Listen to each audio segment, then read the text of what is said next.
Wah, wah, wah, wah. Indonesia lagi-lagi bikin kejutan di dunia persenjataan. Kali ini bukan cuma main-main karena kita berpeluang emas untuk mengakuisisi 11 unit jet tempur canggih dari Rusia yang katanya bakal dipasangi rel berhulu ledak nuklir. Bentar, sebentar. 11 unit loh. Bukan satu, bukan dua, tapi 11 jet tempur. Bisa bayangin nggak betapa gagahnya armada udara kita nanti? Kalau biasanya kita cuma bisa lihat Sukhoi 30 atau Sukhoi 35 di pameran atau foto, nanti bisa aja tuh nongkrong gagah di Lanut Iswajudi, siap terbang kapan aja. Dan jangan salah, ini bukan jet sembarangan. Rusia, sang raja teknologi militer, nawarin pesawat-pesawat yang udah siap tempur, bahkan siap bawa rudal berhulu ledak nuklir. Waduh, kalau jadi beli, negara-negara tetangga bisa mendadak makin sering nengok ke arah Indonesia sambil deg-degan. Tapi tunggu dulu, jangan salah paham ya. Ini bukan berarti Indonesia langsung niat buat perang atau mau jadi Thanos-nya Asia Tenggara. Ini semua soal strategi dan keseimbangan kekuatan aja.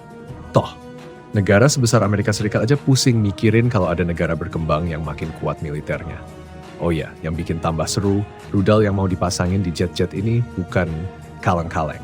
Kalau Amerika Serikat bangga dengan F-35 Lightning mereka, Rusia pun nggak kalah pede dengan rudal-rudal canggihnya yang punya daya jangkau super jauh plus hulu ledak nuklir yang bisa bikin lawan mikir 2 kali sebelum cari masalah. Bayangin aja, nanti kalau 11 jet tempur Rusia ini mendarat gagah di hanggar TNI AU, pasti mekanik-mekanik kita sibuk setengah mati belajar manual tebal berbahasa Rusia yang mungkin lebih susah dimengerti daripada soal ujian matematika SMA. Komandan, tombol ini buat apa ya? Jangan-jangan buat nyalain AC di kokpit? Ternyata itu tombol peluncur rudal. Waduh, serem juga ya. Belum lagi soal pilot. Kan nggak bisa sembarangan tuh. Pilot Sukhoi 35 pasti harus latihan ekstra biar bisa ngendaliin mesin, yang kecepatannya bisa bikin kucing kampung yang lagi tiduran di landasan langsung kabur lompat pagar. Apalagi kalau nanti dipasang rudal berhulu ledak nuklir, bisa-bisa pas simulasi latihan, satu pangkalan TNI AU deg-degan bareng sambil bilang, "Mas, jangan pencet tombol merah ya, please." Ngomong-ngomong soal rudal, senjata-senjata Rusia ini memang terkenal bikin pusing Amerika Serikat. Mereka sering geleng-geleng kepala tiap Rusia unjuk gigi di parade militer. Lah Indonesia kalau punya senjata beginian, mungkin aja tetangga-tetangga ASEAN mulai mikir 2 kali sebelum main-main di Natuna. Bisa-bisa, sambil lewat aja mereka bilang, "Permisi abang, numpang lewat doang, nggak usil kok." Dan jangan lupa kalau nanti beneran jadi beli, pasti ada headline bombastis di berita. Indonesia resmi punya Sukhoi canggih, bisa angkat rudal nuklir. Wah, netizen auto rame bikin meme-meme. Ada yang bikin gambar Sukhoi dinaikin Ultraman, ada yang edit jadi Gundam, atau malah ada yang nyindir. Beli pesawat boleh, tapi jangan lupa tambal jalan berlubang ya Pak. Ya, namanya juga netizen Indonesia, apa aja bisa jadi bahan ketawa. Belum lagi kalau nanti jet-jet tempur itu dipamerin di acara open house TNI AU. Bisa dibayangin betapa ramenya warga yang pengen foto bareng Sukhoi 35 atau Sukhoi 30 dengan pose ala-ala pilot Top Gun. Padahal yang dipakai cuma jaket kulit pinjaman dan kacamata hitam, KW. Ada juga yang mungkin iseng tanya, "Pak, ini pesawatnya bisa buat nganter paket Shopee nggak?" Wah, kalau bisa paket sampai ke Papua paling cuma 5 menit doang. Bang!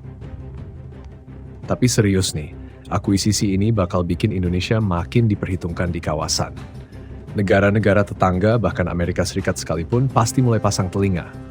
Soalnya, kombinasi pesawat tempur canggih sama rudal berhulu ledak nuklir itu bukan main-main. Bisa jadi, pertemuan ASEAN berikutnya bakal makin banyak basa-basinya. "Halo Pak, apa kabar? Wah, pesawat barunya keren ya, kapan boleh lihat-lihat?" Tentu saja, meskipun punya jet-jet super ini, bukan berarti Indonesia langsung doyan pamer kekuatan. Kita kan negara yang cinta damai, tapi siap tempur kalau diganggu.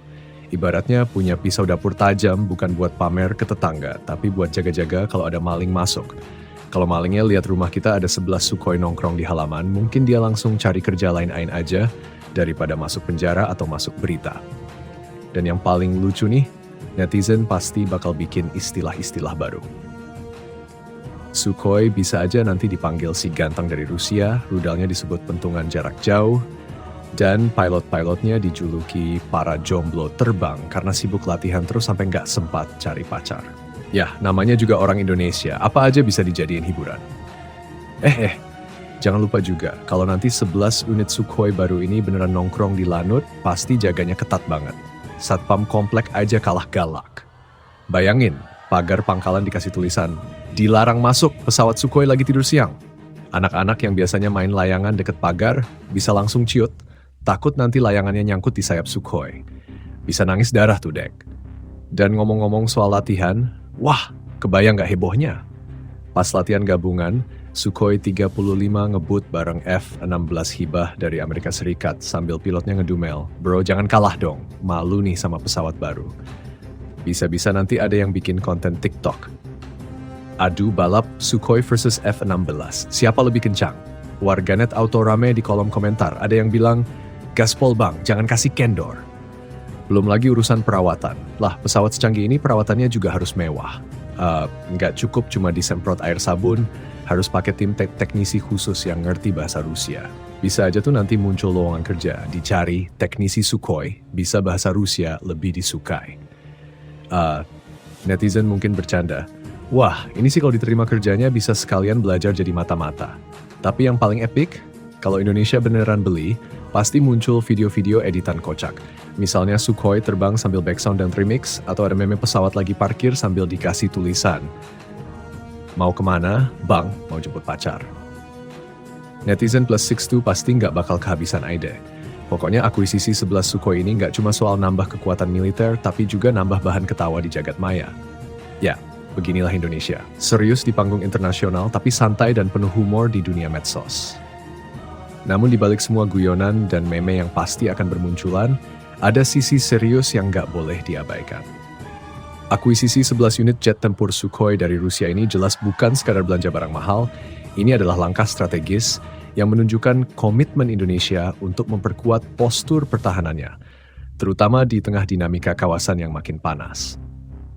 Dengan memiliki platform jet tempur kelas berat seperti Sukhoi 35, Indonesia tidak hanya meningkatkan kemampuan tempur udara ke udara, tetapi juga memperkuat daya jangkau serangan udara ke darat, termasuk jika nanti benar-benar dilengkapi rudal berhulu ledak nuklir. Tentu saja keputusan semacam ini bukan dibuat sembarangan karena akan berdampak pada keseimbangan kekuatan di Asia Tenggara. Negara-negara tetangga pasti akan mencatat baik-baik perkembangan ini dan mungkin akan memicu reaksi berantai berupa modernisasi militer di kawasan. Di sisi lain, hubungan Indonesia dengan Amerika Serikat juga akan ikut terpengaruh. Amerika Serikat selama ini merupakan salah satu mitra strategis Indonesia, termasuk dalam bidang pertahanan. Namun, kedekatan Indonesia dengan Rusia melalui pembelian alutsista seperti Sukhoi berpotensi menimbulkan friksi diplomatik, apalagi mengingat sanksi Amerika Serikat kepada negara-negara yang berbisnis senjata dengan Rusia melalui aturan Countering America's Adversaries Through Sanctions Act. Artinya, di balik layar, pemerintah Indonesia harus cermat memainkan peran agar tak terjebak dalam tarik-menarik geopolitik kekuatan besar. Selain itu, tantangan besar lainnya adalah kesiapan logistik dan sumber daya manusia. Mengoperasikan pesawat tempur canggih seperti Sukhoi bukan hanya soal membeli barang, tapi juga memastikan ada pilot-pilot terlatih, teknisi yang paham pemeliharaan, serta rantai pasokan suku cadang yang lancar. Salah satu kendala yang selama ini kerap dihadapi TNI AU adalah ketergantungan pada suku cadang impor, yang sering terhambat sanksi atau masalah politik luar negeri. Jika Indonesia benar-benar mengakuisisi 11 unit jet ini, maka pekerjaan rumah berikutnya adalah memastikan keberlanjutan operasional jangka panjang.